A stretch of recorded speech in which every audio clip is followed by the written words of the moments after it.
Why would anyone willingly live in a city where traffic moves slower than a turtle on vacation? Welcome to Dhaka, the capital of Bangladesh and one of the most chaotically alive places on Earth. With over 20 million people packed into its buzzing, honking, endlessly gridlocked streets, Dhaka feels less like a city and more like a human sardine can. And no, that's not an exaggeration. This is one of the most densely populated cities in the world. Getting across town, that's a journey measured in hours, not miles. Thick with smog, thanks to thousands of vehicles, brick kilns, and unchecked industrial growth. And infrastructure? It's desperately trying to keep up with the population boom, but failing. Millions of residents live in slums where access to clean water, proper sanitation, and even electricity is a daily gamble. But here's the twist. Dhaka is also the beating heart of Bangladesh's economy. It's where fashion empires are stitched together in garment factories, deals are struck in glass towers, and millions chase dreams with the kind of hustle you rarely see anywhere else. Still, the city is bursting at the seams. Urban planning? Barely. Climate resilience? Not really. Dhaka is a real-time warning siren for what happens when a city grows too fast without a plan to handle it. So the question isn't why people live there, it's how long a place like this can keep running before it breaks. Welcome to Port Moresby, the capital of Papua New Guinea, and one of the world's most dangerous cities you've probably never heard of.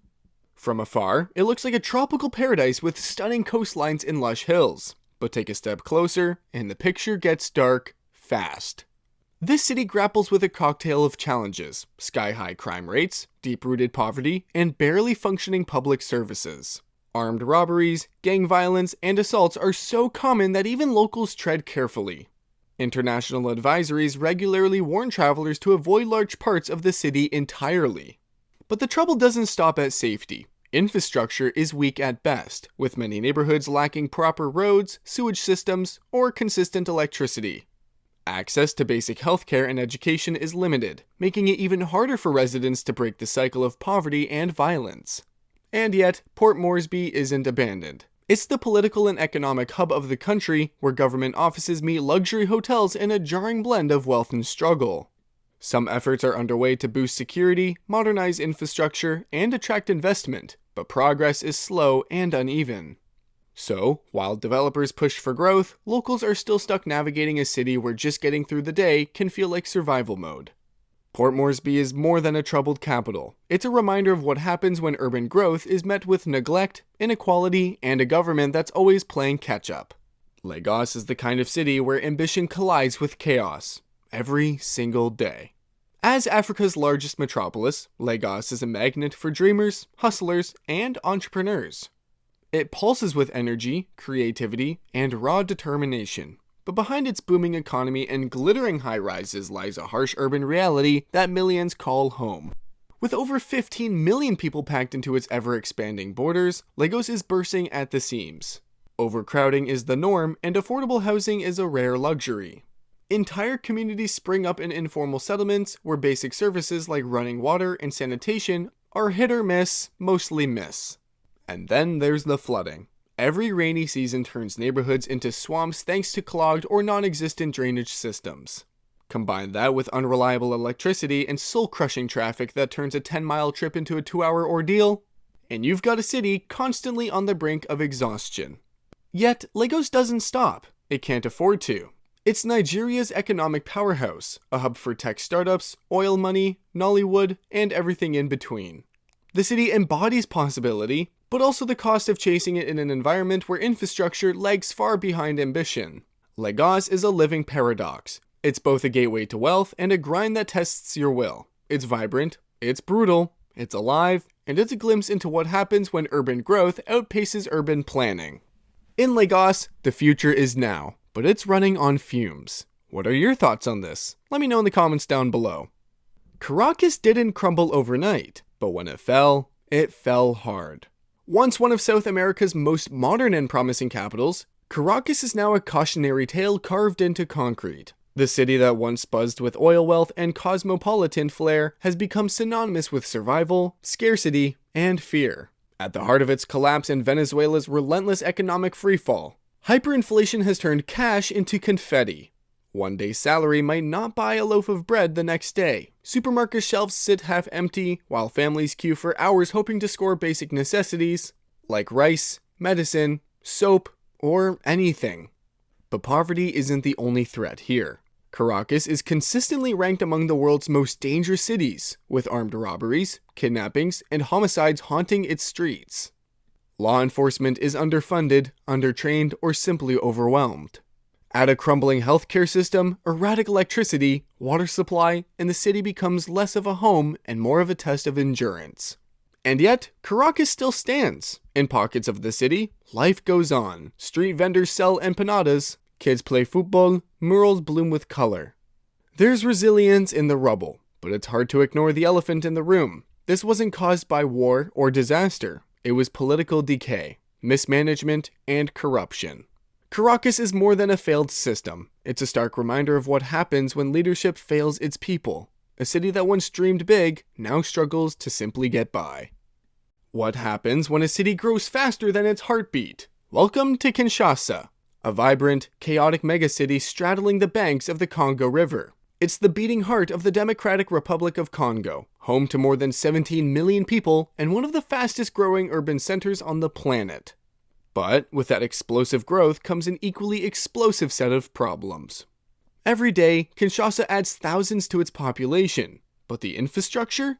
It's barely moved. Access to clean water, electricity, sanitation, and healthcare remains a luxury for many.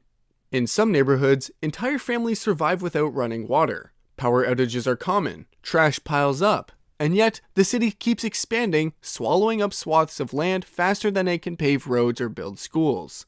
Layer that with chronic poverty, underfunded services, a shaky political climate, and daily life becomes a struggle for survival. Corruption and mismanagement only tighten the squeeze, diverting resources from where they're needed most. And yet, Kinshasa pulses with life. The streets thump with music, the markets buzz with energy, and creativity spills out of every corner, from fashion to art to dance. It's a city of raw potential, grit, and soul. But make no mistake, potential alone isn't enough. Kinshasa is a warning wrapped in rhythm, a city that shows what happens when growth outpaces governance. Without serious investment in infrastructure, planning, and leadership, even the most culturally rich cities can become dangerously unlivable. Imagine living in a museum, one that's crumbling around you. That's life in Damascus, one of the world's oldest continuously inhabited cities. For thousands of years, it stood as a symbol of culture, trade, and ancient beauty. But today, that legacy lies buried beneath the rubble of more than a decade of brutal civil war. Once bustling streets now echo with silence, electricity flickers, clean water is scarce, and hospitals that once served thousands are in ruins or barely operational. The city's historic architecture bears the scars of bombings and shell fire, while families live in what's left of their homes, if they're lucky to have one at all. Daily life in Damascus isn't just hard, it's dangerous. Airstrikes, sniper fire, and military checkpoints have become an unsettling normal. Children grow up not knowing peace, and parents live with a constant fear that a normal day could turn deadly. But even amid the chaos, people try to carry on. Markets reopen, children go to makeshift schools, and communities rally together. There's resilience here, enough to keep the city breathing, but not enough to heal its wounds. Damascus is no longer just a city, it's a tragedy in slow motion, a place where history collides with horror, and survival overshadows culture. It stands as a stark reminder of what happens when politics fail and peace becomes a distant memory. Once the beating heart of the Arab world, Damascus now beats quietly, stubbornly, waiting for the war to end and the rebuilding to begin. Suppose your morning commute includes dodging potholes, power outages, and the looming threat of violence. Well, that's life in Kabul, Afghanistan's capital, a city where resilience is the only routine that truly exists.